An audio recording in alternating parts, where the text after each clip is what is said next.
संजय सिंह से और आम आदमी पार्टी से पूछना चाहता हूं कि आम आदमी पार्टी का राम से क्या लेना देना जी है। आपने तो बोला था कि वहां अस्पताल खुल जाए, फिर आपको राम से क्या लेना देना है। ये जितने भी लोग हैं, सपा के, बसपा के, कांग्रेस के, आम आदमी पार्टी वाले, इस प्रकार से अब ये लोग अफवाह फैला रहे हैं कि राम मंदिर जो ट्रस्ट है उसने कोई घोटाला किया जमीन का। ये तो चाहते थे कि राम जी का मामला गड्ढे में दबा रहे, लेकिन भला हो राम जी का, जिन्होंने गड्ढे से निकलकर और अपना प्रमाण दिया और इन सब की बोलती बंद कर दी। जी हाँ, जब राम मंदिर के निर्माण के लिए हर आदमी का एक एक रुपया लेने का, चंदा लेने का प्रयास चल रहा था, तब इन लोगों ने चंदा लेने का भी विरोध किया था। इन लोगों को राम से कोई लेना देना नहीं है। 2022 का जो चुनाव आ रहा है उसमें ये लोग अपने अस्तित्व की लड़ाई, ये सोच रहे हैं कि राम का नाम लेंगे तो बच जाएंगे। अरे राम का नाम लेने से तुम लोग नहीं बचोगे। जो पार्टियां अभी तक नहीं चाहती थी कि अयोध्या में राम मंदिर बनाया जाए, जो मनीष सिसोदिया ये कह रहे थे कि राम मंदिर बनने की जगह यहाँ पर स्कूल या फिर हॉस्पिटल बन जाना चाहिए, और उसके बाद जब सुप्रीम कोर्ट से 9 नवंबर 2019 में फैसला आ गया तो ना इन्होंने ट्रस्ट में कोई पैसा दान किया, और आज ये ट्रस्ट को लेकर सवाल उठा रहे हैं संजय सिंह जैसे नेता। और ये कहते हैं, समाजवादी पार्टी के नेता भी इसमें शामिल हैं, और ये कहते हैं कि घोटाला हुआ है मंदिर के ट्रस्ट में। ये लोग जो हैं अवसरवादी हैं, और ये जो 2022 में यूपी का चुनाव होने वाला है उसके लिए ये लोग जनता को कंफ्यूजन में डालना चाहते हैं, कंफ्यूज करना चाहते हैं। इसलिए ये लोग जो है, सबसे पहले इन्होंने क्या आरोप लगाया कि अफवाह फैलाई। ये अफवाह, टुकड़े टुकड़े गैंग का ये अफवाह गैंग है ये, और इन्होंने अफवाह फैलाई कि योगी जी की केंद्र सरकार से नहीं पटती है। तो इस प्रकार से अब ये लोग अफवाह फैला रहे हैं कि राम मंदिर जो ट्रस्ट है उसने कोई घोटाला किया जमीन का। तो इनके पास में कोई चारा नहीं है, और ये झूठे आरोप लगा के, बल्कि ये राम भक्तों को एकत्र कर रहे हैं, जागरूक कर रहे हैं अपने खिलाफ में, यानी अपनी खाई खुद खोद रहे हैं ये लोग। यहाँ पर जिन मुलायम सिंह ने 1990 में कार सेवकों के ऊपर गोली चलाई थी, जिनकी पार्टी में से नेता निकलकर ये कह रहे हैं कि मंदिर का जो ट्रस्ट है वो घोटाले कर रहा है, कि कहाँ तक ये वाकिफ लगता है आपको? ये बिल्कुल गलत है। ये लोग तो वो है कि राम जी के मंदिर के निर्माण के सख्त विरोधी थे, कार सेवकों पे गोलियां चलवाई थी, और राम मंदिर का जब मामला सुप्रीम कोर्ट में चल रहा था, हाई कोर्ट में चल रहा था, तो वकीलों की फौज खड़े करने वाले यही थे। ये तो चाहते थे कि राम जी का मामला गड्ढे में दबा रहे, लेकिन भला हो राम जी का, जिन्होंने गड्ढे से निकलकर और अपना प्रमाण दिया और इन सब की बोलती बंद कर दी।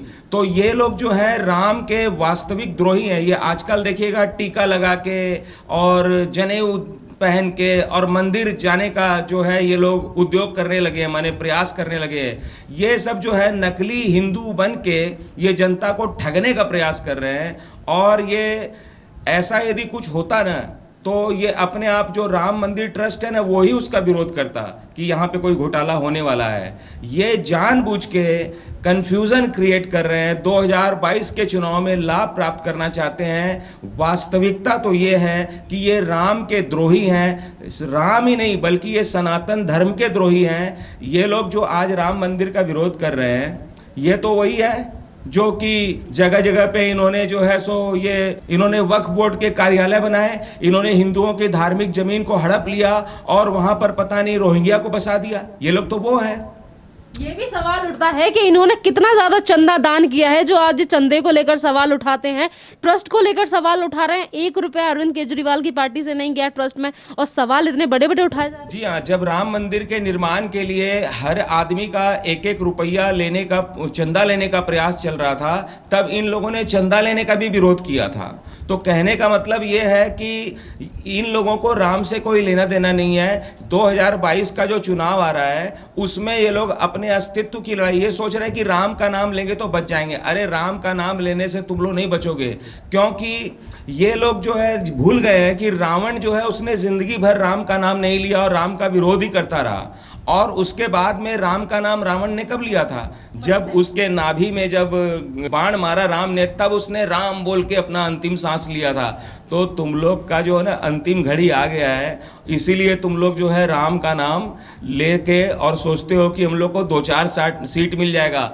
यहाँ पर यह भी बात है कि जिस तरीके से धर्म को आगे लाकर और राम मंदिर को लेकर सवाल खड़े किए जा रहे हैं, जो कि पूरी तरीके से निराधार हैं, और ट्रस्ट की तरफ से भी आज बयान आ चुका है। उन्होंने भी कहा है कि जो जो आरोप ट्रस्ट को लेकर लगाए जा रहे हैं वो सिर्फ और सिर्फ अपनी सियासी जमीन को पक्का करने के लिए लगाए जा रहे हैं। देखिए, मैं देश की जनता को, यूपी की जनता से निवेदन करना चाहूंगा कि मामले को समझिए, और मेरे से ज्यादा बुद्धिमान यूपी की जनता है कि उनको समझना चाहिए कि आरोप कौन लगा रहा है। आरोप वो लोग लगा रहे हैं जिन्होंने अपना तन मन धन सर्वस्व राम का मंदिर नहीं बने इसके लिए बर्बाद कर दिया, माने न्योछावर कर दिया। और किस पे आरोप लगा रहे हैं? जिन्होंने अपने तन मन धन को राम मंदिर के निर्माण के लिए न्योछावर कर दिया। तो इस प्रकार से यदि यूपी में सपा की सरकार होती तो ये तो राम मंदिर का पैसा लूट चुके होते, ये खुद ही लूट चुके। चूंकि इनके हिस्से में अठन्नी, इन लोगों ने चवन्नी दान नहीं किया और अठन्नी इनके हिस्से में आई नहीं, इसलिए ये लोग जो है सो तड़प रहे हैं, क्योंकि इनको चुनाव लड़ने के लिए इनके पास पैसा भी नहीं है। बल्कि ये इतने द्रोही हैं कि राम मंदिर में जो चंदे का पैसा है, यदि ये लोग सत्ता में आ जाएंगे तो उस पैसे से ये लोग रोहिंग्या को बसाएंगे, उस पैसे से ये लोग मुसलमानों को जो है इनके मौलवी हैं, मुफ्ती हैं, उनको ये लोग तनख्वाह देंगे। तो कहने का मतलब है ये लोग जो है हिंदू धर्म को नष्ट करना चाहते हैं। और आज हिंदू धर्म का नकली चोगा पहनकर और जो लोग टिकट ब्लैक करते हैं यूपी में, वो लोग नेता बनके, जिन्होंने टोटी चुराया, वो लोग आज जो है सो राम भक्त बनके, और जिन्होंने राम के अस्तित्व को ही नकार दिया था, वो लोग आके राम नाम लेके, जब चुनाव आता है तभी तुम लोग राम का नाम क्यों लेते हो जी? उसके पहले कभी ये लोग, अभी देखिए 4 साल बीत गया, जब 2019 में मोदी जी वाला चुनाव हुआ था तब ये लोग मंदिर जाना, लोकसभा का, तब ये लोग मंदिर जाना शुरू किया था इन्होंने। अब जब यूपी का चुनाव आया है, तो यूपी का चुनाव बहुत इंपॉर्टेंट है हमारे देश के लिए, तो उसको किसी तरह से ये लोग बाधित करना चाहते हैं। तो इन लोगों को पता नहीं है कि यूपी का जो बच्चा है वो जानता है कि ये जो भारत भूमि है, ये जो यूपी की भूमि है, ये राम कृष्ण और शिव की भूमि है। और वो लोग जो है सो ये भूल गए कि ये राम की भूमि में आकर ये लोग जो है सो इस तरह का काम कर रहे हैं। देखिए, एक गीत है, उसके बोल इस तरह से हैं, सच्चा हीरा राम नाम का चले साल दर साल, राम नाम ही सच है बंदे, बाकी झूठा माल, बाकी झूठा माल। जो मैं कहना चाहता हूं वो ये है, राम कृष्ण की भूमि यहाँ पर राम नाम ही चलता, जलवायु है यहाँ की ऐसी, राम नाम ही फलता। कितना जोर लगा लो संकट, राम नाम से टलता।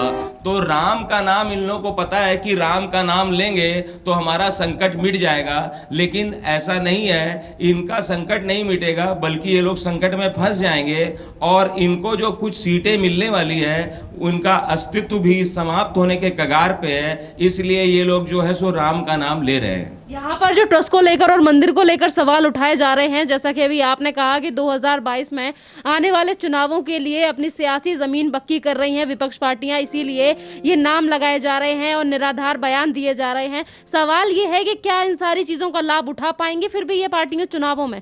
बिल्कुल नहीं उठा पाएंगे, क्योंकि ये आम आदमी पार्टी का राम से क्या लेना देना जी है? आपने तो बोला था कि वहां अस्पताल खुल जाए, फिर आपको राम से क्या लेना देना है? ये जितने भी लोग हैं, सपा के, बसपा के, कांग्रेस के, आम आदमी पार्टी वाले को राम के तो द्रोही हैं। इनको तो राम का नाम फूटी आंखों से नहीं सुहाता है, इनके कान में रुई ठुस जाती है जब ये राम का कोई नाम लेता है।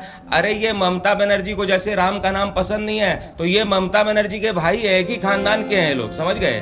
तो इनको भी राम का पसंद नहीं है।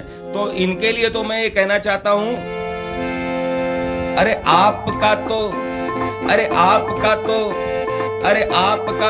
लगता है बस यही सपना, आपका तो लगता है बस यही सपना, राम राम जपना पराया माल अपना हो। आपका तो, ये जो आम आदमी पार्टी है और इसके जो भाई बंधु हैं, इन लोगों को तो ट्रस्ट में जो रुपया जमा है, करोड़ों अरबों रुपया जो जमा हुआ है, कुछ ही दिनों में जो राम के नाम पे इतना चंदा आ गया, इनकी आंख उस पे गड़ी हुई है और ये चाहते हैं कि किसी तरह से यूपी का हमें कुछ मिल जाए, कुछ हम मुख्यमंत्री बन जाएं। तो वो जो सारा रुपया है, वो सारा रुपया हम लोग रोहिंग्या को बसाने पे खर्च करते हैं। इनको बांग्लादेशी घुसपैठिए जो हैं और रोहिंग्या बड़े प्यारे लगते हैं। इनको जो ये जो आतंकवादी का सपोर्ट करने वाले ये लोग हैं, भूल गई जनता, नहीं भूली है कि ये लोग रात को 12 बजे आतंकवादियों के लिए सुप्रीम कोर्ट को खुलवाने वाले हैं। ये लोग जो है सो त्रेता युग में जिस तरह से रावण ने राम का विरोध किया था, जैसे यज्ञ तपस्या नहीं होने देता था, वैसे ये कलयुग में जब राम का मंदिर बन रहा है तो इनको फूटी आंखों से नहीं सुहा रहा है। ये लोग बाधा डालना चाहते हैं, ये राम का मंदिर तक बनने नहीं देना चाहते हैं, क्योंकि इन लोगों ने बोला था, याद कीजिए कि इन लोगों ने बोला था कि वहां अस्पताल बन जाए। और जब अस्पताल बनाने की बारी आई दिल्ली में, तो मैं संजय सिंह से और आम आदमी पार्टी से पूछना चाहता हूं कि कितने तुम लोगों ने अस्पताल बनाए दिल्ली में? अरे तुम लोगों ने तो दिल्ली में खुलेआम ताल ठोक के तुम लोगों ने जो ऑक्सीजन की कमी करवाई, ऑक्सीजन के चलते जो फ्री की हवा तुम लोग जो होती है वो नहीं दे पाए, और जो रेमडेसिविर इंजेक्शन है उसकी कालाबाजारी किसने कराई? ये लोग यदि यूपी में एक आधी सीट भी जीत जाएंगे ना, तो ये यूपी में एक घाव की तरह ये लोग जो है सो नुकसान पहुंचाएंगे यूपी को। जो हमारे यूपी को योगी जी ने इतना सुंदर बनाया है कि वहां से गुंडे बदमाश को सफाचट कर दिया, सबका सफाया कर दिया, ये लोग वापस उसको बसाना चाहते हैं। आज जब यूपी में रोहिंग्या पकड़ा जा रहा है, 11 रोहिंग्या आतंकवादी अब पकड़े गए हैं, तब इन लोगों के मुंह में दही जम गया। तब तो ये नहीं बोलते हैं कि रोहिंग्या पकड़े गए हैं, बहुत अच्छा किया योगी जी आपने। ये तो उनके पक्ष में वकील खड़े करेंगे कि रोहिंग्या को गलत पकड़ लिया आपने। यूपी की जनता से मैं अपील करना चाहूंगा कि देखिए, आप लोग जो है इस देश के सबसे जागरूक लोग हैं। आप राम कृष्ण शिव की भूमि के लोग हैं, आप देवियों की भूमि के, आज धर्म भूमि के लोग हैं।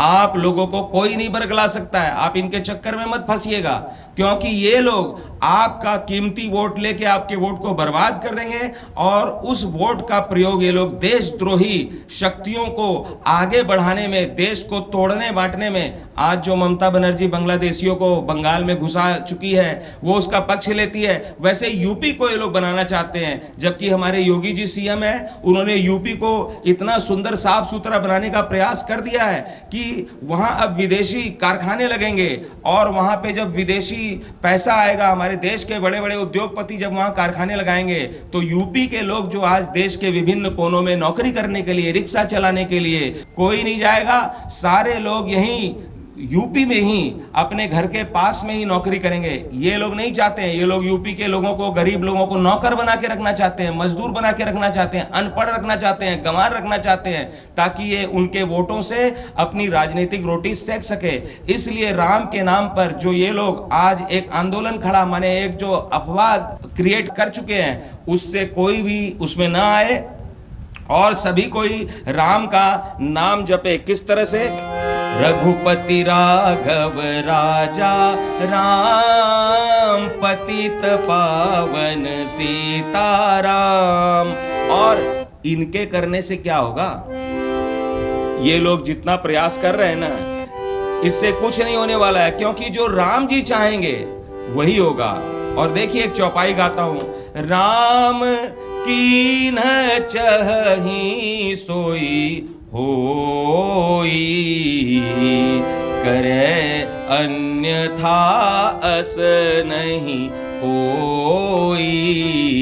जो राम चाहेंगे वही होगा, और जो कुछ उससे अलग हटके करना चाहेगा वो हो ही नहीं सकता है, क्योंकि राम जी चाहते हैं कि वहां मंदिर बने, इसलिए वहां पर राम का मंदिर बन रहा है। और ये लोग चाहते हैं कि न बने, इसलिए ये लोग टांग अड़ाना चाहते हैं। ये लोग जब भी कोई हिंदू धर्म, सनातन धर्म के विकास की और उसको बहुसंख्यक समाज के लिए कोई काम होता है, तो ये लोग टांग अड़ाते हैं उसमें, क्योंकि ये लोग को खाली अल्पसंख्यक प्रिय है। धन्यवाद गुरुजी।